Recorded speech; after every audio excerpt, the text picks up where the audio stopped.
Ngayong araw nga pala ay magpapaturok ako ng anti-tetano at anti-rabies. Kaya nga eto ay gumagayak na ako dahil makikisabay ako kila mama dahil mag-tutor siya.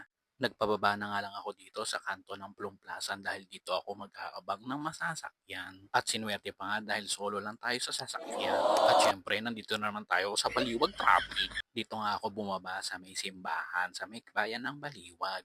Syempre, dapat nakapayong kasi sayang naman ang ginagamit nating What? salon. Tapos lalakarin ko na nga lang simula simbahan papunta sa ospital ng Castro.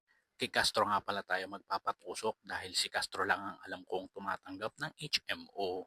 Hindi ko na nga nabidyohan ang pagturok sa akin kasi bawal magbidyo sa loob. At nung natapos na nga ako ay naglakad ulit tayo pabalik sa may bayan. At dahil napagod tayong maglakad, bumili muna tayo dito ng buko juice kay ate. Masarap na, mura pa. Sa Wow! kanya nga ako lagi bumibili ng buko juice kapag mapupunta ako ng Baliwag. At syempre kung may panulak dapat may itutulak kaya nga bumili muna ako ng burger Yummy! dito sa Angel's Burger. Ang in-order ko nga pala dito Yummy! ay buy one take one na cheeseburger. After ko nga kumain ay naghintay na ako dito sa jeep na mapuno. At ito nga sinaksak sa akin, isa sa kanan at dalawa sa kaliwa. May dugo-dugo pa nga sa kabila at hindi ko napansin. Hanggang dito na lang. Bye!